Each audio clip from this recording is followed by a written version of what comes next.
everyone, this is Prakshu and you are watching BioLearnum. So आज के session का topic रहने वाला है मेंडेलियन डिसऑर्डर्स. मेंडेलियन डिसऑर्डर्स को आज हम पढ़ने वाले हैं and as you all know we have already discussed chromosomal disorders. और अगर आपने अभी तक नहीं देखा है you can check it in the i button above. And moving on with our topic Mendelian disorders शुरू करते हैं. So what is there inside a cell? Cell के अंदर क्या है? यह है एक नॉर्मल सेल. इस सेल के अंदर में ये सेंटर में क्या है रेड कलर का? न्यूक्लियस. न्यूक्लियस के अंदर क्रोमोसोम्स, और क्रोमोसोम्स किससे बना होता है? डीएनए से बना होता है. तो ये है सेल का DNA. Alright, now coming on our next slide, what can you see in this slide? यहाँ पर दो डीएनए के सेगमेंट्स हैं. इन सेगमेंट्स के अंदर हमें यहाँ पर इस पर्टिकुलर पोर्शन पर चेंज देखने को मिल रहा है. You all can see there is a change in this particular segment of DNA. और जब डीएनए के अंदर कोई चेंज देखने को मिलता है उसको हम क्या बोलते हैं? उसको हम बोलते हैं mutation. So mutation is any change in DNA, और इन म्यूटेशंस की वजह से बॉडी के अंदर डिसऑर्डर्स क्रिएट होते हैं, जैसे कि मेंडेलियन डिसऑर्डर्स. तो क्या है Mendelian disorders? Mendelian disorders are determined by alteration or mutation in a single gene. जब एक सिंगल जीन के अंदर कुछ ना कुछ गड़बड़ देखने को मिलती है, म्यूटेशन देखने को मिलती है, तो उस पर्टिकुलर म्यूटेशन की वजह से जो भी डिसऑर्डर बॉडी के अंदर क्रिएट होगा उसको हम बोलेंगे मेंडेलियन डिसऑर्डर. तो सिंगल जीन के अंदर यानी कि एक पॉइंट पर ही म्यूटेशन हो रहा है, और इस पर्टिकुलर म्यूटेशन के लिए एक पर्टिकुलर टर्म हम यूज करते हैं. क्या है वो? Point mutations. पॉइंट म्यूटेशंस मतलब एक पर्टिकुलर पॉइंट के ऊपर क्या हो रही हैं? म्यूटेशंस हो रही हैं. और इन पॉइंट म्यूटेशंस की वजह से क्या होते हैं? मेंडेलियन डिसऑर्डर्स होते हैं. ठीक है. Next, they follow a pattern of Mendelian inheritance. तो जिस तरीके से पेरेंट्स से ऑफस्प्रिंग्स बाकी ट्रेट्स इनहेरिट होते हैं, उसी तरीके से ये जो डिसऑर्डर्स हैं वो भी पेरेंट्स से ऑफस्प्रिंग्स इनहेरिट होते हैं. Alright, and can be traced in the family by pedigree analysis. Pedigree charts के थ्रू हम इन मेंडेलियन डिसऑर्डर्स के पैटर्न्स को किस तरीके से इनहेरिट हो रहे हैं उन सब चीज़ों को देख सकते हैं. Next is they can be autosomal or sex linked based on the type of chromosome affected. अब बॉडी के अंदर कितने क्रोमोसोम्स होते हैं? 46 होते हैं. कितने ऑटोसोम्स हैं? 44. एंड कितने सेक्स क्रोमोसोम्स हैं? 2 क्रोमोसोम्स. नाउ बेस्ड अपॉन कि कौन सा क्रोमोसोम यहाँ पर अफेक्टेड है, किस क्रोमोसोम के अंदर पॉइंट म्यूटेशन देखने को मिल रही है. अब जिस क्रोमोसोम में पॉइंट म्यूटेशन देखने को मिलेगी उसी तरीके का क्या होगा? मेंडेलियन डिसऑर्डर होगा. जैसे कि ऑटोसोमल है या सेक्स लिंक्ड है. ठीक है. तो मेंडेलियन डिसऑर्डर्स जैसे कि फ्लो चार्ट में देख सकते हो, 2 तरीकों से होगा. जीन म्यूटेशन इन ऑटोसोम्स और gene mutation in sex chromosomes. Example है यहाँ पर सिकल सेल एनीमिया, और सेक्स क्रोमोसोम्स का एग्जाम्पल रहेगा हीमोफीलिया. क्रोमोसोमल डिसऑर्डर्स हम ऑलरेडी डिस्कस कर चुके हैं. मूविंग ऑन हमारे पहले मेंडेलियन डिसऑर्डर की तरफ. तो जैसे ही डिसऑर्डर हम डिस्कस करेंगे, पहले ये डिस्कस करेंगे whether it is sex linked or it is autosomal. Further sex linked और ऑटोसोमल भी 2 तरीकों के होंगे. सेक्स लिंक्ड सपोज हम डिस्कस कर रहे हैं, सेक्स लिंक्ड डोमिनेंट है या रिसेसिव है, ऑटोसोमल डोमिनेंट है या रिसेसिव है. तो इस तरीके से हम हर डिसऑर्डर को डिस्कस करने वाले हैं. So moving on our first disorder, yes, haemophilia. पहला डिसऑर्डर हमारा क्या है? हीमोफीलिया. हीमोफीलिया क्या है? एक ब्लड रिलेटेड डिसऑर्डर है जिसके अंदर ब्लड की क्लॉटिंग इफेक्ट होती है. यूजुअली एक नॉर्मल इंडिविजुअल के अंदर ब्लड क्लॉटिंग जो होती है वो 2 से लेकर 10 मिनट के अंदर अंदर ख़त्म हो जाती है. मीन्स बेसिकली अगर कोई कट लगा है, कोई इंजरी हुई है, तो वहाँ से जो खून बहना है वो 2 से 10 मिनट के अंदर अंदर वहाँ पर बंद हो जाता है. बट एक हीमोफिलिक इंडिविजुअल के अंदर ये जो ब्लीडिंग है ये नॉन स्टॉप चलती रहेगी, क्योंकि जो क्लॉटिंग मैकेनिज्म है वो वहाँ पर अफेक्ट होता है उस पर्टिकुलर इंडिविजुअल के अंदर. और नॉन स्टॉप ब्लीडिंग कैसे? 24 घंटे तक भी वो ब्लीडिंग चलती रह सकती है. So because non stop bleeding चल रही है, इसलिए हीमोफीलिया का एक और नाम भी है जो कि क्या है? Bleeders disease.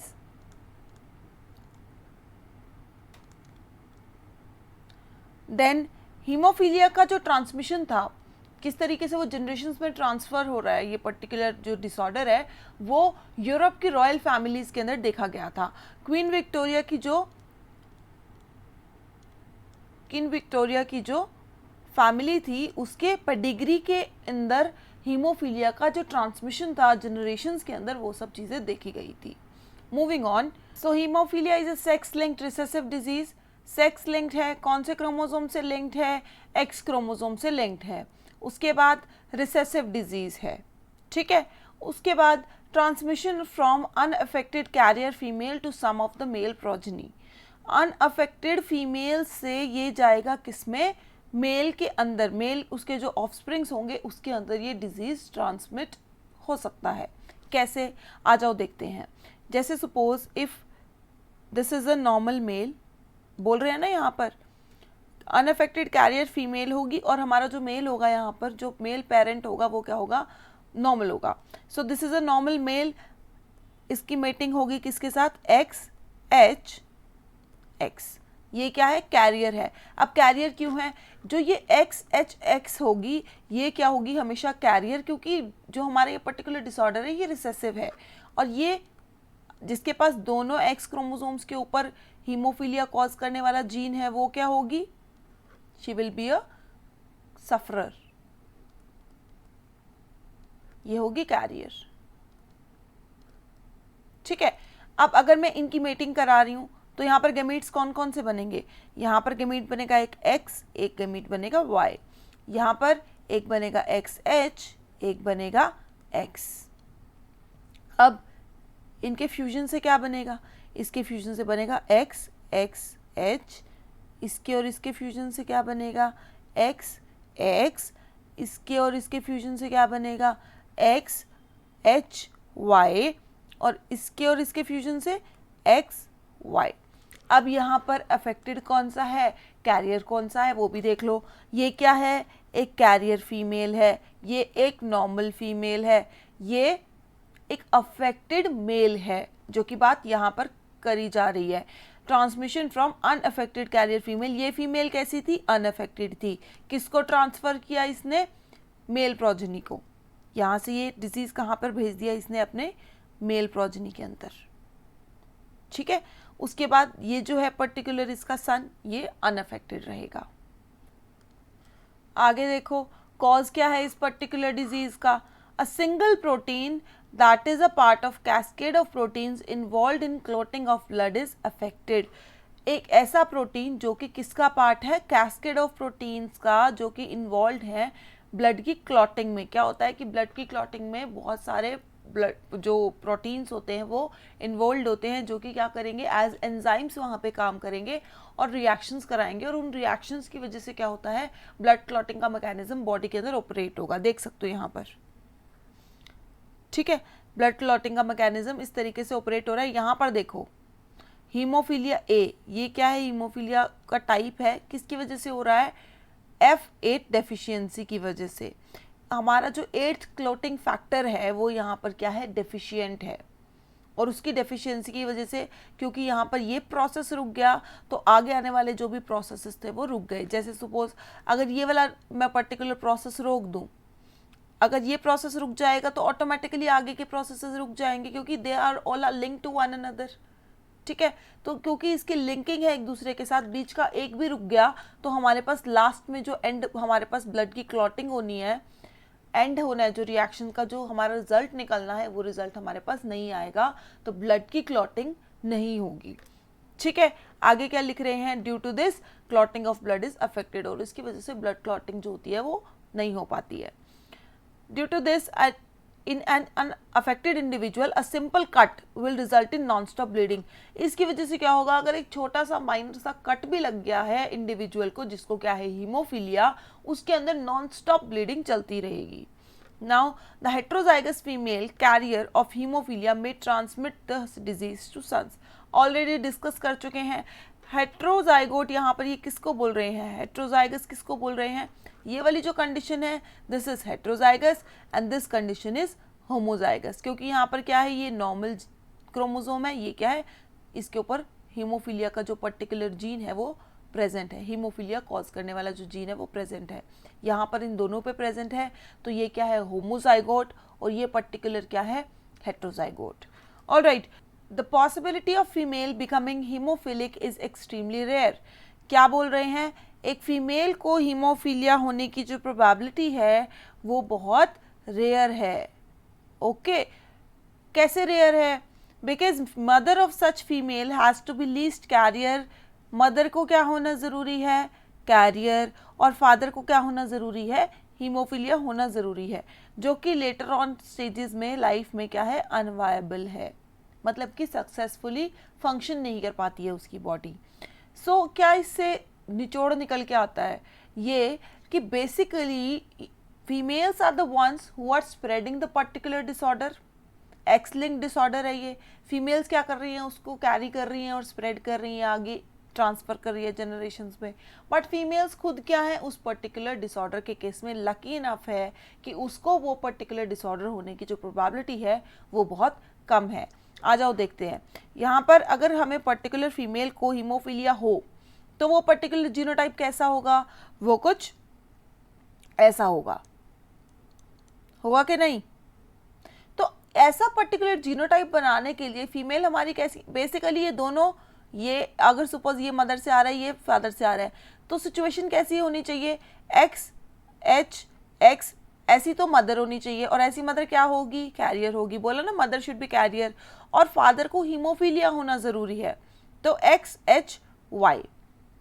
और ये वाला जो पर्टिकुलर ऑर्गेनिज्म है, ये वाला जो पर्टिकुलर इंडिविजुअल रहेगा, ये इंडिविजुअल अनवायबल रहेगा लेटर ऑन लाइफ के अंदर। अनवायबल का मतलब है कि बॉडी जो है वो प्रॉपर्ली फंक्शन नहीं कर पाएगी, तो इस तरीके से कुछ जो रिप्रोडक्शन है इस तरीके से नहीं हो पाएगा। Alright, moving on. अब आ जाते हैं क्वीन विक्टोरिया के पेडिग्री चार्ट के ऊपर और स्टडी करते हैं कि किस तरीके से क्वीन विक्टोरिया ने अपनी आने वाली जनरेशन्स के अंदर ये पर्टिकुलर डिजीज़ को ट्रांसफ़र किया। क्वीन विक्टोरिया जो थी वो क्या थी? Basically she was a carrier. अब यहाँ पर देखो ये क्या है? बॉक्स जो रिप्रेजेंट कर रहा है, ये बॉक्स एक नॉर्मल मेल को रिप्रेजेंट कर रहा है। ये बॉक्स, ये जो सर्कल है, ये एक नॉर्मल फीमेल को रिप्रेजेंट कर रहा है। रेड वाला जो बॉक्स है वो हीमोफिलिक इंडिविजुअल को रिप्रेजेंट करेगा, हीमोफिलिक मेल, क्योंकि बॉक्स है। और जो सर्कल है half red, that means it is a carrier. अब क्योंकि सर्कल है तो कैरियर फीमेल, ठीक है। और ये जो क्वेश्चन मार्क है, मेल डाइड इन इन्फेंसी, मतलब इन्फेंट स्टेज में, बोला ना अनवायबल होती है लेटर ऑन स्टेजेस में लाइफ में, तो मेल जो है इन्फेंसी मतलब कि अर्लियर स्टेजेस में ही, चाइल्डहुड से पहले ही वो उनकी डेथ हो गई, ठीक है। उसके बाद आ जाओ यहाँ पर, ये जो पर्टिकुलर क्वीन विक्टोरिया है ये क्या है? हमारी हीमोफिलिक है, देख सकते हो, शी इज अ कैरियर। अब क्वीन विक्टोरिया की आगे 9 ऑफस्प्रिंग्स हुए, ठीक है। 1 2 3 4 5 6 7 8 9।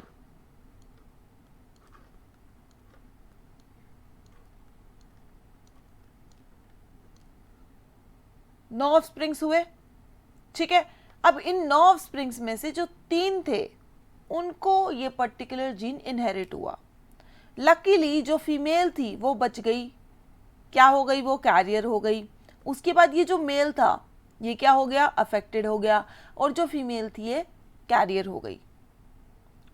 अब ये जो कैरियर फीमेल थी, इस कैरियर फीमेल ने फिर अपना आगे ट्रांसफ़र किया, ये देखो यहाँ पर ट्रांसफ़र हुआ है, यहाँ पर ट्रांसफ़र हुआ है, और यहाँ पर ट्रांसफ़र हुआ है, और ऐसे ही इस पर्टिकुलर मेल ने यहाँ पर ट्रांसफ़र कर दिया, इस पर्टिकुलर फीमेल ने यहाँ ट्रांसफ़र किया, यहाँ किया, यहाँ किया। इसने जब आगे रिप्रोड्यूस किया तो यहाँ कर दिया, यहाँ कर दिया। इसने रिप्रोड्यूस किया, यहाँ हो गया। इसने रिप्रोड्यूस किया यहाँ, और जब इसने रिप्रोड्यूस किया तो यहाँ और यहाँ। तो बेसिकली ये सारा का सारा पेडिग्री के अंदर हमें दिख रहा है कि जो क्वीन विक्टोरिया थी वो क्या थी? एक कैरियर थी। उन्होंने कैसे अपनी आगे आने वाली जनरेशन्स के अंदर, बेसिकली मेल्स के अंदर वो चीज़ें जो थी, वो जो पर्टिकुलर डिजीज़ था वो एक्सप्रेस हो रहा था। देख सकते हो तुम यहाँ पर, ये जो पर्टिकुलर मेल है ये अफेक्टेड इंडिविजुअल है। ये क्या है? अफेक्टेड इंडिविजुअल है। ये वाला क्या है? अफेक्टेड है। तो अफेक्टेड मेल्स हैं यहाँ पर, ये देखो, affected male, affected male, affected male, affected male, affected male. So males जो है पर्टिकुलरली इस डिजीज़ के अंदर अफेक्ट हो रहे हैं, और फीमेल्स जो हैं वो कैरियर रही हैं, ठीक है। मूविंग ऑन, तो ये देखो किस तरीके से हीमोफीलिया इनहेरिट हो रहा है पेरेंट्स से ऑफस्प्रिंग्स में। यहाँ पर जो हमारी फीमेल है, मदर है, वो क्या है, कैरियर है हीमोफीलिया की। इसका जीनोटाइप कैसा है, XHX। यहाँ पर देखो X को यहाँ पर इन्होंने पिंक कलर में अलग से रिप्रेजेंट कर रखा है। अब ये जो कैरियर फीमेल है ये किसको ट्रांसफर कर रही है हीमोफीलिया, एक तो इसकी जो एक फीमेल है जो गर्ल होगी ऑफस्प्रिंग वो क्या होगी, कैरियर होगी। और बेसिकली डिजीज ट्रांसफर किसको हो रहा है, कौन अफेक्टेड इंडिविजुअल है, इसका सन। ठीक है, तो मेल्स को ये जो पर्टिकुलर डिजीज है ये ट्रांसफर होगा और अफेक्टेड मेल्स यहाँ पर देखने को मिलेंगे। इस तरीके का इनहेरिटेंस पैटर्न देखने को मिलेगा हीमोफीलिया के अंदर। नाउ हीमोफीलिया के टाइप्स की अगर बात करें तो दो तरीके का हीमोफीलिया देखा जाता है, डिपेंडिंग अपॉन कि कौन सा क्लोटिंग फैक्टर वहाँ पर एब्सेंट है। पहले इस चार्ट पे आ जाओ। यहाँ पर इस चार्ट के अंदर हमारे पास फैक्टर 1 से लेकर फैक्टर 13 तक सारे फैक्टर्स प्रेजेंट है जो कि ब्लड क्लॉटिंग के मैकेनिज्म में हेल्प करते हैं। ठीक है, अब ये फैक्टर 1 से फैक्टर 13 तक सारे फैक्टर्स हैं। हीमोफीलिया ए के अंदर क्या होता है, lack of anti hemophilic globulin. तो एंटी हीमोफिलिक ग्लोबुलिन क्या है, फैक्टर नंबर 8।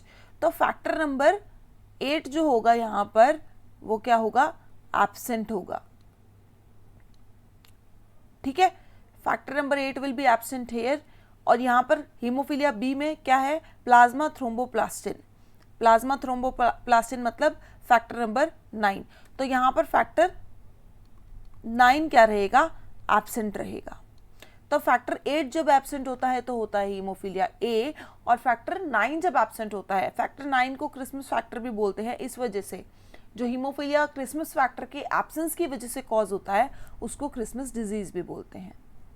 ठीक है, इस पर्टिकुलर फैक्टर को देखो यहाँ पे लिखा हुआ है क्रिसमस फैक्टर और प्लाज्मा थ्रोम्बोप्लास्टिन। तो जहाँ पर क्रिसमस फैक्टर एब्सेंट है या फिर प्लाज्मा थ्रोम्बोप्लास्टिन एब्सेंट है तो उस पर्टिकुलर केस में जो डिजीज कॉज होगा वो क्या होगा, हीमोफीलिया बी, उसको क्रिसमस डिजीज भी हम बोलेंगे। इसी के साथ हीमोफीलिया यहाँ पर होता है खत्म। तो नेक्स्ट डिसऑर्डर है सिकल सेल एनीमिया। ठीक है, सिकल सेल एनीमिया के बारे में बात करेंगे अब हम। सिकल सेल एनीमिया क्या है, बेसिकली ब्लड रिलेटेड डिसऑर्डर है ये भी। इसके अंदर क्या होता है, आरबीसी के स्ट्रक्चर के अंदर चेंज आ जाता है, उसकी शेप के अंदर चेंज आ जाएगा। कैसी हो जाएगी उसकी शेप, कुछ ऐसी हो जाएगी। नॉर्मली कैसे होते हैं आरबीसी, इस तरीके के होते हैं, बायकनकेव डिस्क लाइक शेप होती है, उससे चेंज होकर ये होगा सिकल लाइक।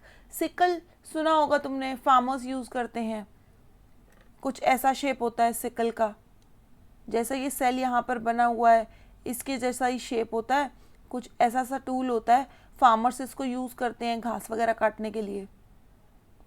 ब्लेड होता है आयरन का और उससे घास वगैरह काटते हैं, जो भी कटिंग वगैरह होती है डिपेंडिंग अपॉन यूज करते हैं अलग अलग कामों के लिए। ठीक है, तो सिकल सेल मतलब कि हमारा आरबीसी का कन्वर्जन हो गया किसके अंदर, सिकल की शेप के अंदर। एनीमिया वर्ड क्यों बोल रहे हैं, एनीमिया माने ब्लड लॉस। ठीक है, तो ब्लड लॉस क्योंकि सिकल शेप हो जाता है, सिकल शेप होने के बाद आरबीसी का डिस्ट्रक्शन होना शुरू हो जाता है, आरबीसी टूटने शुरू हो जाते हैं, और जब आरबीसी टूटेंगे तो क्या होगा, ब्लड लॉस होगा। बेसिकली ब्लड जो होता है वो बॉडी का उसका डाउन चला जाता है और उसको बोलेंगे एनीमिया। तो सिकल सेल एनीमिया। आगे देखो, ऑटोसोमल लिंक्ड रिसेसिव ट्रेट है ये। ऑटोसोम लिंक्ड है मतलब इसका जो जीन होगा जो ये पर्टिकुलर डिसऑर्डर क्रिएट कर रहा है किसके ऊपर लोकेटेड है, ऑटोसोम के ऊपर लोकेटेड है, ऑटोसोम लिंक्ड। उसके बाद रिसेसिव है। ठीक है, then transmission from parents to offspring when both the partners are the carrier of the gene. तो तभी ट्रांसफर होगा जब दोनों के दोनों पेरेंट्स क्या होंगे, कैरियर्स होंगे। कैरियर्स होना जरूरी है, that is heterozygous. The disease is controlled by single pair of allele HBA and HBS। तो ये जो दो पेयर्स हैं ये इसको कंट्रोल करेंगे। यहाँ पर 3 जीनोटाइप्स पॉसिबल है पॉपुलेशन के अंदर। एक जीनोटाइप है ये HBA। ये क्या है, नॉर्मल है। जहाँ पर A लिखा हुआ है वो क्या है, नॉर्मल चेन बनाएगा हीमोग्लोबिन की, और जहाँ पर S लिखा हुआ है वो चेन गड़बड़ बनेगी और वो क्या करेगी, आगे जाकर सिकल सेल बनाएगी। ठीक है, तो यहाँ पर HBA नॉर्मल है, होमोजाइगस है, सेम है ना दोनों। अब ये HBS ये दूसरा केस बनेगा जो कि पॉसिबल है। ये है नॉर्मल बट ये है कैरियर, क्योंकि यहाँ पर एक S प्रेजेंट है तो ये एक्सप्रेस तो नहीं हो पाएगा क्योंकि रिसेसिव है, बट ये कैरियर रहेगा। और तीसरा HBS एंड HBS यहाँ पर भी स्मॉल आना चाहिए था, HbA, HbS एंड HbS, ये जो पर्टिकुलर केस होगा, इस पर्टिकुलर केस के अंदर क्या देखने को मिलेगा, सिकल सेल एनीमिया देखने को मिलेगा। दिस इज डिजीज्ड केस, और ये क्या करेगा, डाई बिफोर अटेनिंग मैच्योरिटी। ऐसे ऑर्गेनिज्म की क्या हो जाती है, बहुत जल्दी डेथ हो जाएगी। तो एक बार क्रॉस बना के देखते हैं किस तरीके से बनेगा। अगर एक ये क्या है, कैरियर फीमेल है, और ये एक नॉर्मल, ये कैरियर मेल है, ठीक है। तो कैरियर फीमेल और कैरियर मेल के बीच में हमने क्रॉस किया, ये है, इस तरफ फीमेल आ गई, रेड वाली फीमेल है, रेड वाली फीमेल है, ब्लू वाला क्या है, मेल है। तो ब्लू वाला मेल के यहाँ पर हमने गेमेट्स लिख दिए HA HS, this is male gametes and this is female gametes. अब इसका क्या कराएंगे, फ्यूजन कराएंगे। तो यहाँ पर क्या बना, HA ये क्या है, एक नॉर्मल इंडिविजुअल होगा। यहाँ पर क्या बना, HA यहाँ से आया, HS यहाँ से, तो ये क्या है, कैरियर इंडिविजुअल रहेगा। ये क्या बनेगा, HAHS, ठीक है। ये वाला पर्टिकुलर इंडिविजुअल कैसा बनेगा, ये भी कैरियर बनेगा। ये चौथा इंडिविजुअल, यहाँ से आया HS, यहाँ से आया HS, ये क्या बनेगा, सफरर बनेगा, डिजीज्ड बनेगा, और इस इंडिविजुअल की बहुत जल्दी क्या हो जाएगी, डेथ हो जाएगी। तो जीनोटाइप है कुछ ऐसा, फिनोटाइप एक नॉर्मल है, 2 कैरियर है, और एक क्या है, सफरर। अब देखो होता क्या है, ये एक नॉर्मल डीएनए की चेन है जो कि HbA का जो हमारा नॉर्मल जीन है उसको एनकोड कर रही है, ओके। और सिकल सेल के अंदर देखो क्या हुआ, एक सिंगल बेस की सब्स्टिट्यूशन हो गई। ये देखो यहां पर क्या हुआ, सिंगल बेस सब्स्टिट्यूट हो गया, और उस सिंगल बेस सब्स्टिट्यूशन की वजह से क्या हुआ, यहाँ पर सारा जो हमारा सीक्वेंस था वो चेंज हो गया। इस सीक्वेंस के चेंज होने की वजह से क्या हुआ, जब आरएनए बनेगा इस सीक्वेंस से वो चेंज बनेगा। तो यहाँ जहाँ पर GAG बनना था क्या बनेगा, GUG। और जब आरएनए से फर्दर प्रोटीन्स बनेंगे तो यहाँ पर ग्लूटामिक एसिड आना चाहिए था, बन गया वैलिन। तो होता क्या है, जो हीमोग्लोबिन की जो चेन होती है उसकी 6th पोजीशन पर glutamic acid is substituted by valine. तो ग्लूटामिक एसिड वैलिन उसको सब्स्टिट्यूट कर देता है, मतलब ग्लूटामिक एसिड की जगह पर वैलिन आ जाता है यहाँ पर। और क्योंकि ग्लूटामिक एसिड की जगह पर यहाँ पर क्या आ गया, वैलिन, तो इसकी वजह से ये जो चेन है हमारी, नॉर्मल प्रोटीन क्या आना चाहिए था, ग्लूटामिक एसिड, यहाँ पर जो हीमोग्लोबिन बनेगा इससे कुछ ऐसा बनेगा नॉर्मल। अब क्योंकि इसकी जगह पर वैलिन आ गया है तो ये जो प्रोटीन है ये खुद चेंज हो गया है, it is a mutant protein now. अब ये म्यूटेंट प्रोटीन आगे क्लम्प्ड हीमोग्लोबिन बनाएगा। सो ये सारा का सारा जो प्रॉब्लम है, इशू है, किस वजह से हो रहा है, हीमोग्लोबिन को जो चेन बना, हीमोग्लोबिन की जो बीटा चेन होती है उसके अंदर में बेस सब्स्टिट्यूशन की वजह से glutamic acid is replaced by valine, और उस वैलिन के आ जाने से वहाँ पर म्यूटेंट प्रोटीन बनेगा, और वो म्यूटेंट प्रोटीन आगे क्लम्प्ड हीमोग्लोबिन बनाएगा। तो यहाँ पर क्या है, नॉर्मल हीमोग्लोबिन, और यहाँ पर क्या बनेगा, क्लम्प्ड हीमोग्लोबिन। और ये क्लम्प्ड हीमोग्लोबिन आगे जाकर प्रॉब्लम्स क्रिएट करेगा बॉडी के अंदर। होगा क्या, अंडर लो ऑक्सीजन टेंशन, जब ऑक्सीजन की कमी होगी बॉडी के अंदर तो ये हीमोग्लोबिन अपना क्या करेगा, डिफॉर्म हो जाएगा, और जो आरबीसी का स्ट्रक्चर है उसको ही चेंज कर देगा। इस पर्टिकुलर क्लम्प्ड हीमोग्लोबिन की पॉलीमराइजेशन होती है उस पर्टिकुलर टाइम पे, और पॉलीमराइजेशन की वजह से जो स्ट्रक्चर है, एक आरबीसी का नॉर्मल स्ट्रक्चर है कुछ ऐसा, इससे स्ट्रक्चर हो जाएगा ऐसा। तो चेंज इन स्ट्रक्चर देखने को मिलेगा, और उसकी वजह से क्या हो रहा है, ये एक नॉर्मल ब्लड कैपिलरी है जिसमें नॉर्मली जो ब्लड है वो इस तरीके से फ्लो हो रहा है। और जब यहाँ पर आ गए सिकल सेल्स, सिकल आरबीसी आ गए हमारे, तो ये कैपिलरीज के अंदर क्या करेंगे, ब्लड फ्लो को ब्लॉक कर देंगे, ब्लॉकेज करेंगे। देख सकते हो यहाँ पर ब्लॉकेज हो जाएगी कैपिलरीज के अंदर, ठीक है। तो ब्लड फ्लो में भी ये प्रॉब्लम क्रिएट करेंगे। क्या लिखा हुआ है यहाँ पर, this defect is caused by substitution of glutamic acid by valine at the 6th position of beta globin chain. तो बीटा ग्लोबिन चेन, जो हीमोग्लोबिन की बीटा चेन बनने वाली थी उसकी 6th पोजीशन के ऊपर, 6th position of beta globin chain के ऊपर क्या होती है, ग्लूटामिक एसिड वैलिन द्वारा सब्स्टिट्यूट कर दिया जाता है, ठीक है। The substitution of amino acid in the globin protein results due to single base substitution. Single base substitution कहाँ हो रहा है? 6th कोडोन पे हो रहा है बीटा ग्लोबिन जीन के, 6ठे कोडोन पे होगा और क्या होगा? GAG कन्वर्ट हो जाएगा किस पे? GUG पे। देख सकते हो यहाँ पर GAG से क्या बन गया? 6th कोडोन है, 6th codon which is going to make beta globin chain. तो 6th कोडोन के ऊपर यहाँ पर क्या हुआ? सिंगल बेस सब्सटीट्यूशन हुआ। सिंगल बेस यहाँ पर क्या हो रहा है? चेंज हो रहा है ना। और इस सिंगल बेस सब्सटीट्यूशन की वजह से आगे हमारे पास जो हीमोग्लोबिन बनेगा वो कैसा बनेगा? क्लम्प्ड बनेगा। ठीक है, आगे क्या बोल रहे हैं?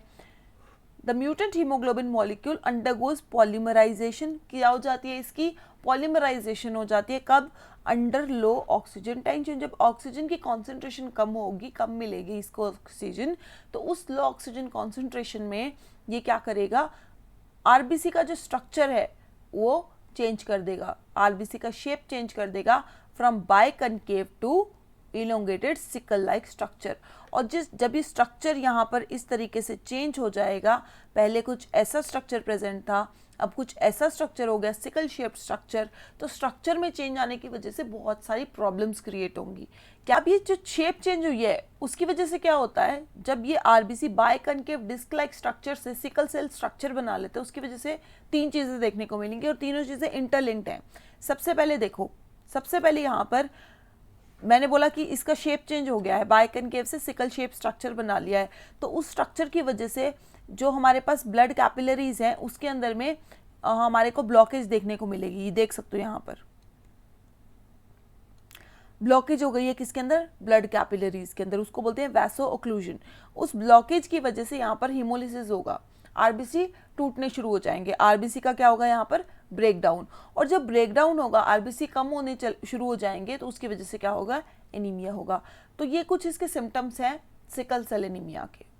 ऑलराइट, तो हमने पढ़ लिया कि सिकल सेल एनीमिया क्या है, किस वजह से कॉज हो रहा है और उसके क्या सिम्टम्स हैं।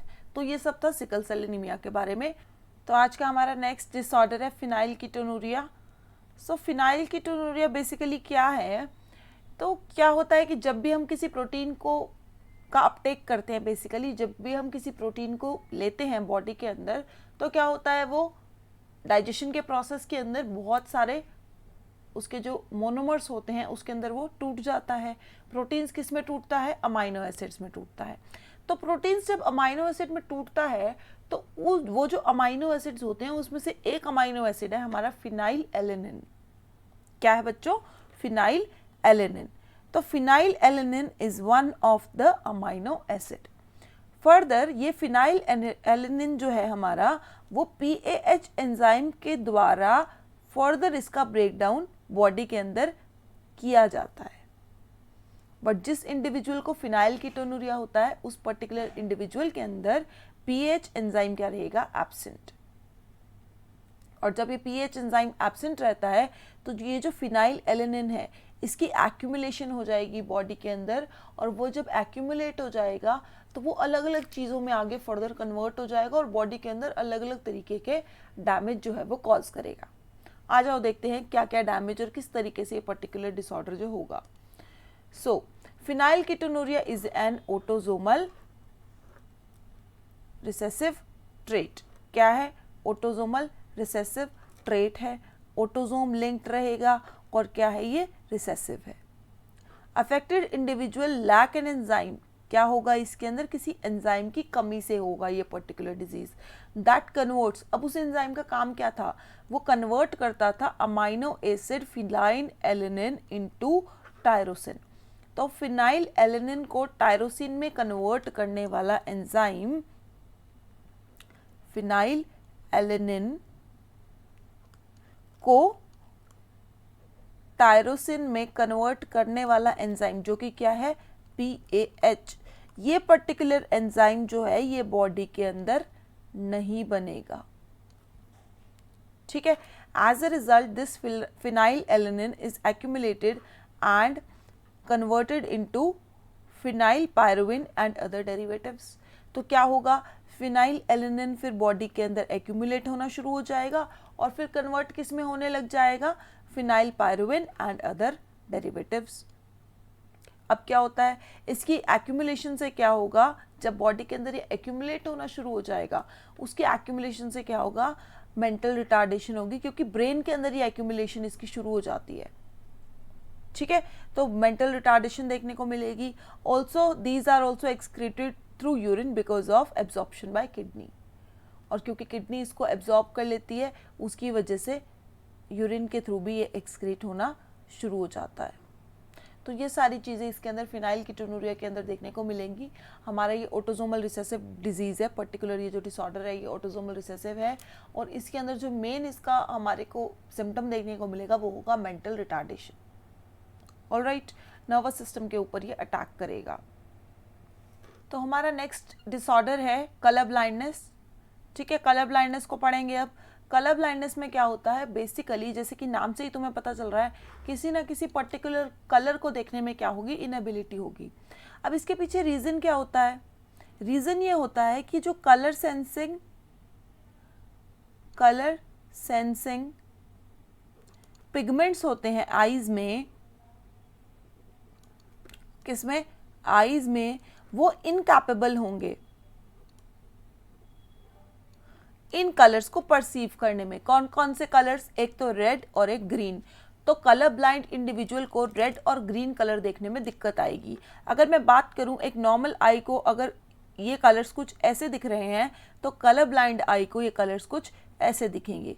तो रेड और ग्रीन कलर को देखने में इंडिविजुअल इनकैपेबल रहेगा, क्योंकि कलर सेंसिंग पिगमेंट्स काम ढंग से नहीं करेंगे। नाउ आगे चलते हैं। कलर सेक्स, ये जो कलर ब्लाइंडनेस है ये रिसेसिव सेक्स लिंक ट्रेट है।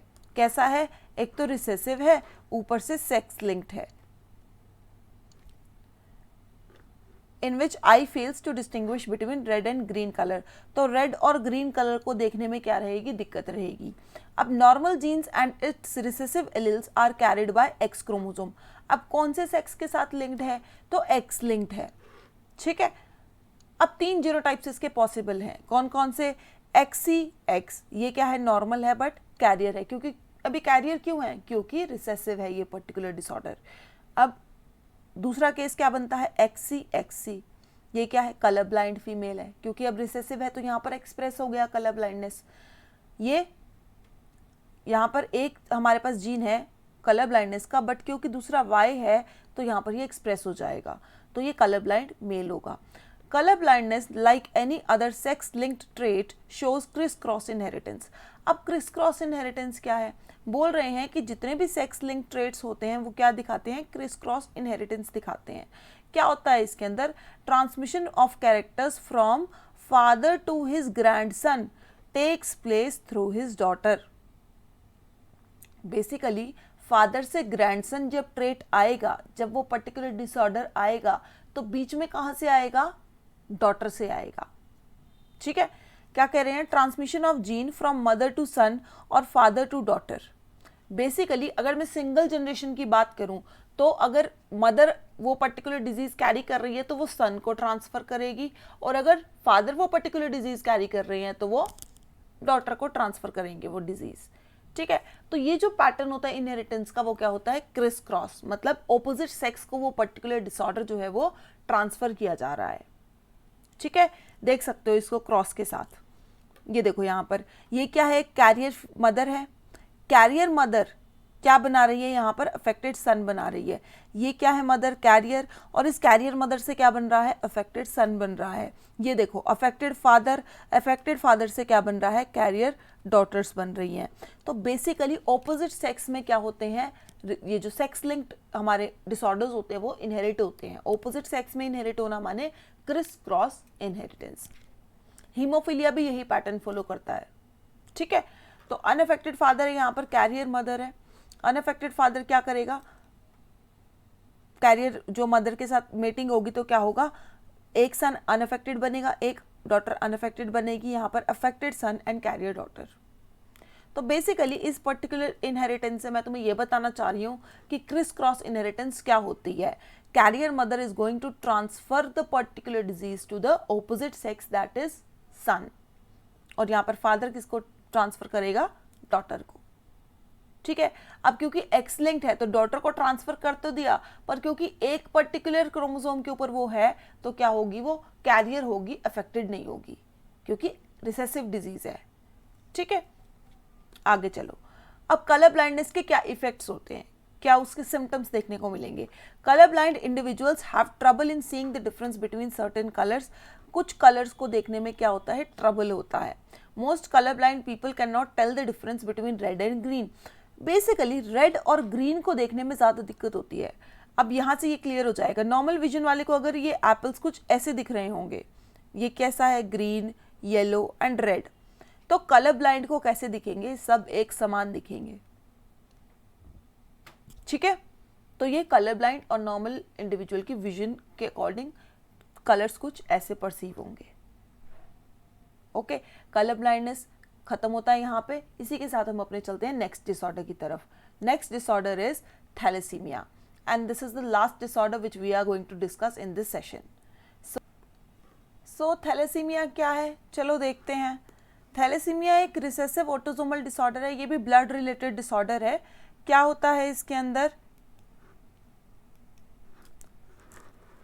It is a recessive autosomal disorder. Recessive है और ऑटोसोम लिंक्ड है। ठीक है, कॉज्ड बाय म्यूटेशन और डिलीशन, तो किसी पर्टिकुलर बेस का क्या हो जाएगा, म्यूटेशन या फिर डिलीशन। उसके बाद it is caused by defects in the synthesis of globin polypeptide in RBCs. तो जो ग्लोबिन, हमारे हीमोग्लोबिन की जो चेन्स हैं उनके अंदर में उसका सिंथेसिस जो है उसके अंदर कहीं ना कहीं डिफेक्ट आएगा। याद करो, सिकल सेल एनीमिया में भी हीमोग्लोबिन के ही अंदर स्ट्रक्चर के अंदर कुछ ना कुछ डिफेक्ट आया था। यहाँ पर क्या हो रहा है, एब्सेंस और reduced synthesis of one globin chain results in excess of other. यहाँ पर क्या होता है, जो दो ग्लोबिन चेन्स होती हैं, कौन कौन सी, alpha chain and beta chain. इन दो ग्लोबिन चेन्स में से एक ग्लोबिन चेन क्या होता है, उसकी डिफेक्ट, बेसिकली उसकी डेफिशिएंसी देखने को मिलती है, उसकी कमी देखने को मिलती है। तो एक जब चेन कम हुई, क्या उसकी क्वांटिटी कम हुई, एक चेन की जब क्वांटिटी कम हुई तो दूसरी की क्वांटिटी क्या हो जाती है, ज़्यादा हो जाती है। तो एक एबनॉर्मल उसके अंदर क्या देखने को मिलेगा, लेवल देखने को मिलेगा अल्फा और बीटा चेन्स का। अब free globin chains which are insoluble, अब ये जो एक्स्ट्रा वाली चेन्स हैं, वेदर इट इज अल्फा और बीटा, जो एक्स्ट्रा चेन्स है, free globin chains which are insoluble, insoluble रहेंगी, वो एक्यूमुलेट कर जाएंगी रेड सेल के अंदर और प्रेसिपिटेट बना लेंगी। एक्यूमुलेट कर जाएंगी और कहीं पे बाइंड तो की नहीं, तो सेल के अंदर क्या कर जाएंगी, वो प्रेसिपिटेट हो जाएंगी, बैठ जाएंगी, विच डैमेज द सेल। और इसकी वजह से क्या होता है, सेल डैमेज हो जाता है, कॉजिंग सेल लाइसिस। सेल क्या हो जाएगा, टूट जाएगा, बर्स्ट कर जाएगा, लाइसिस माने फट जाना, रिजल्टिंग इन एनीमिया। और उसकी वजह से क्या होगा, एनीमिया होगा, माने ब्लड लॉस होगा, ब्लड का जो आरबीसी का लेवल है वो डाउन चला जाएगा। अब होता क्या है, इनहेरिटेंस किस तरीके से देखने को मिलता है थैलेसीमिया का।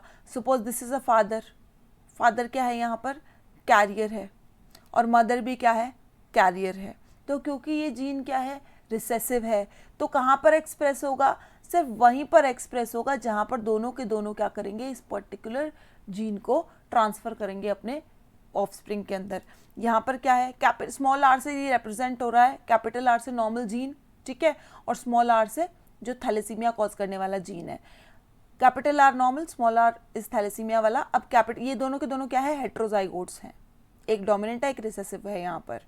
तो इसकी वजह से एक केस बनेगा नॉर्मल हेल्दी, दो केस बनेंगे कैरियर, 1:2:1 का हमें यहाँ पर रेशियो देखने को मिलेगा, that is healthy is to carrier is to thalassemia, यानी कि जो सफरर होगा। ठीक है, इस तरीके से ये इनहेरिट होगा पर्टिकुलर ट्रेट, पर्टिकुलर डिसऑर्डर। और आगे बढ़ते हैं इस पर्टिकुलर डिसऑर्डर के टाइप्स के ऊपर। थैलेसीमिया के टाइप्स की अगर मैं बात करूं, टाइप्स क्या है थैलेसीमिया के, तो 3 तरीके का थैलेसीमिया देखने को मिलता है। कौन कौन सा, अल्फा, बीटा एंड डेल्टा। 3 तरीके का थैलेसीमिया देखने को मिलेगा, alpha, beta, delta. Alpha thalassemia के अंदर लो अल्फा चेन्स देखने को मिलेंगी, एज ए रिजल्ट एक चेन कम हुई तो यहाँ पर बीटा वाली हाई देखने को मिलेगी। ये बात याद रखना, बोला ना एक चेन कम होती है तो दूसरी क्या हो जाती है, उसका लेवल हाई हो जाता है, और वही क्या करेगी, डिजॉल्व नहीं, कहीं पे बाइंड तो करेगी नहीं, तो नीचे प्रेसिपिटेट बना लेगी, इनसॉल्युबल प्रेसिपिटेट बना के सेल के नीचे बैठ जाएगी और वो सेल को डिस्ट्रॉय करेगी। यहाँ पर बीटा थैलेसीमिया में क्या हो रहा है, लो बीटा चेन्स बन रही हैं। अब लो बीटा है तो अल्फा हो गया हाई। तीसरा, कुछ डेल्टा चेन्स भी देखने को मिलती हैं। अब डेल्टा थैलेसीमिया थोड़ा रेयर है, और ये डेल्टा थैलेसीमिया के अंदर हमारी डेल्टा चेन्स जो होंगी वो लो होंगी, अल्फा बीटा दोनों हाई होंगी। तो 3 तरीके के थैलेसीमिया हमारे को देखने को मिलते हैं। 3 types of thalassemia, alpha beta and delta. तीनों के अंदर क्या होगी, जो चेन्स होंगी डिपेंडिंग अपॉन द कौन सी कैटेगरी है थैलेसीमिया की, उस कैटेगरी के ऊपर वो वाली जो पर्टिकुलर चेन होगी वो कम होगी और बाकी चेन्स का लेवल क्या होगा, हाई होगा। अब बच्चों यहाँ से एक बात अपने दिमाग में बिठाओ कि जो तुमने सिकल सेल एनीमिया पढ़ा और जो तुमने थैलेसीमिया पढ़ा, सिकल सेल एनीमिया क्या था, हीमोग्लोबिन के स्ट्रक्चर के अंदर ही कुछ ना कुछ डिफॉर्मिटी थी, थैलेसीमिया में भी हीमोग्लोबिन के स्ट्रक्चर के अंदर ही कुछ ना कुछ डिफॉर्मिटी है। अब ध्यान देने वाली बात यहाँ पे ये है कि जो सिकल सेल एनीमिया था it was a qualitative disorder. Qualitative disorder कैसे, वहां पर क्या हो रहा था, हीमोग्लोबिन की चेन्स प्रॉपर नहीं बन पा रही थी क्योंकि 6th पोजीशन पर ग्लूटामिक एसिड की जगह पर क्या आ गया था, वैलिन आ गया था, और वो वैलिन क्या कर रहा था, एबनॉर्मल हीमोग्लोबिन बना रहा था जो नॉर्मल हीमोग्लोबिन के जैसा नहीं था। क्या हो रहा था, वो पॉलीमराइज हो रहा था, और उस पॉलीमराइजेशन की वजह से नॉर्मल सेल से बन रहा था सिकल सेल। तो it was all regarding the quality of haemoglobin chain which is being produced. Quality वहां पर क्या हो रही थी, खराब बन रही थी। यहां पर क्या हो रहा है, क्वांटिटी नहीं आ रही है, या तो अल्फा चेन कम हो रही है या बीटा चेन कम हो रही है। उधर क्या हो रहा था, बीटा चेन की क्वालिटी तरीके से नहीं बन रही थी, उस वजह से सिकल सेल एनीमिया हो रहा था। Thalassemia is due to quantity of alpha और बीटा और डेल्टा चेन, क्वांटिटी के अंदर कुछ गड़बड़ देखने को मिल रही है। तो बोल सकते हैं कि जो हमारा सिकल सेल एनीमिया है, सिकल सेल एनीमिया, दोनों के अंदर सिमिलैरिटी क्या है, ब्लड रिलेटेड डिसऑर्डर्स हैं, और जो ये थैलेसीमिया है, एक तरफ सिकल सेल एनीमिया क्या है हमारा, qualitative in nature and it is quantitative in nature. तो sickle cell anaemia qualitative nature रहेगा, थैलेसीमिया क्वांटिटेटिव नेचर रहेगा। इसी के साथ होता है मेंडेलियन डिसऑर्डर्स का दी एंड। मिलते हैं नेक्स्ट वीडियो में, till then take care, bye bye.